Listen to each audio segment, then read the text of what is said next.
Here are 5 tight ends that we like at RotoWire in 2025 fantasy football drafts. Look, everybody likes Trey McBride, but I'm making a special point to call him out here because Trey McBride is commonly the second tight end off the board in fantasy football drafts. However, Trey McBride outperformed Brock Bowers after their respective bye weeks. Trey McBride and Brock Bowers played 8 and 7 games after that. Trey McBride was 2 points per game better in PPR scoring from that point on. The thing with Trey McBride is, as good as he was all year, he didn't really take off until after week 5 last year. What happened in Arizona? Well, they finally decided to get wide receiver Greg Dortch off the field, bring in a second tight end. Once they did that in week 5, Trey McBride averaged, this is week 6 on, 17.2 fantasy PPR points per game. Brock Bowers is an excellent player, but Trey McBride, it's a round later, and last year, per game, because remember, McBride missed 1 game. They were within less than 1 fantasy point per game difference. Take the half round or full round discount with Trey McBride and get yourself 2 great players as opposed to getting Brock Bowers and a downgrade at receiver. We love Trey McBride as the tight end 1. Next tight end we love is Jake Ferguson of the Dallas Cowboys. And you'll remember last year with a lot of disappointment, 494 yards and 0 touchdowns. That was terrible. However, Dak Prescott played a little less than half a season. What did Jake Ferguson do in the 7 games with Dak Prescott? 3 of those games, Ferguson had at least 70 yards. In 4 of those 7 games, Jake Ferguson had at least 11.9 PPR points. Now, Ferguson missed 3 games. Ferguson ended up playing with Cooper Rush. Nothing worked out. Dak Prescott has always featured his tight end. The site that Dak Prescott has in the middle of the field is outstanding, locates that tight end. Ferguson, very explosive player, great red zone option. And I know George Pickens, the wide receivers in the mix now with CeeDee Lamb. And you're thinking, targets might be an issue. Don't worry about that. Dallas should not have a sustaining rushing attack this year. They are going to have to throw the ball. Dak Prescott, remember, he has put up some monstrous numbers in his career in certain years. And this is the year where Dallas has the offensive firepower to take full advantage of Jake Ferguson, and you can get him inside the top 15 tight ends in drafts.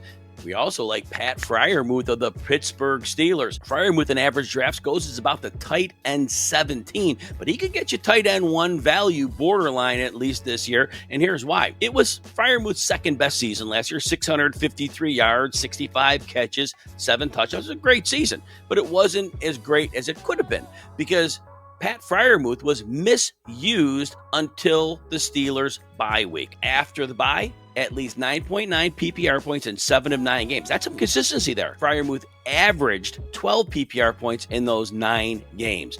Very solid player. Again, at least 6 targets in 4 of the last 6 games. It looks like Coach Arthur Smith figured out to not get Darnell Washington and Michael Pruitt involved. Use your best pass-catching tight end, and that's exactly what happened in Pittsburgh. Now they have George Pickens as the number 1 receiver. There really is no credible number 2 receiver. Pat Freiermuth should be the number 2 option. Yes, Pittsburgh will run the ball a lot, but there's going to be passing attempts there. So definitely buy in on Freiermuth. If you're enjoying this breakdown, take a second to hit like and subscribe. It helps us keep the fantasy advice coming. If you want even more of RotoWire's tools, rankings, and insights, we've got a 15% discount just for our YouTube viewers. You head to rotowire.com, you choose your subscription, and you use the code YouTube15 at checkout. Next tight end we like at RotoWire is David Njoku, going around tight end 9 in average drafts. Now, David Njoku played 11 games last year, so durability, and there's been on and off years where that's been an issue. But last year in those 11 games, 505 yards and 5 touchdowns. It was a solid number. His drops weren't great. He dropped 8% of his passes, and overall yards after the catch were a little bit down from his career norms. But it was a mess in Cleveland last year. And not that it'll be a whole lot better this year, but my hope is that Joe Flacco plays at least some, if not much, of the season. Because if you remember back a couple of years ago, late 2023, Joe Flacco was the quarterback. And the last 5 games that David Njoku played with Joe Flacco, Njoku was the overall tight end 1. And what did Njoku average in those 5 games? 7 catches, 93 yards, 0.8 of a touchdown, and 10 targets. Joe Flacco had an amazing chemistry with David Njoku, and even if you get that for half a season, that is worth buying into.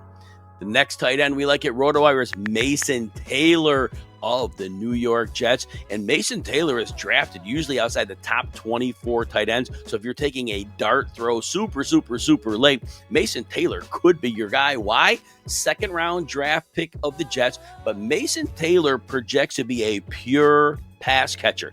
And the coaching staff has already said the plan is to get him on the field right away. And of course they want to, because Garrett Wilson's the number one receiver.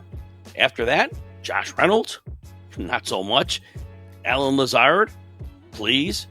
Mason Taylor could easily be the second option in this offense. But why would we trust Mason Taylor with Justin Fields? Well, here's why.